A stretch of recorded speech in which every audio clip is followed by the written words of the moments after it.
Hey everybody, I'm Dr. Dave Williams from Paso Feet, and I've got a minute tip that's good for the soul. Now today we're going to talk a little bit about heel pain and arch pain.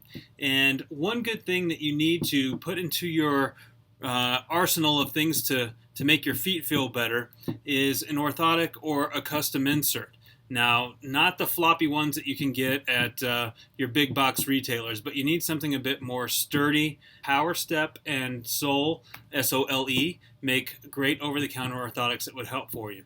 But let's say you're in a pinch and your arch and your heel hurts and you don't have the time or money to go get an orthotic. What you need to find is some 3-inch athletic tape. Make sure that your foot doesn't have lotion on it, doesn't have sunscreen, and just apply it like this.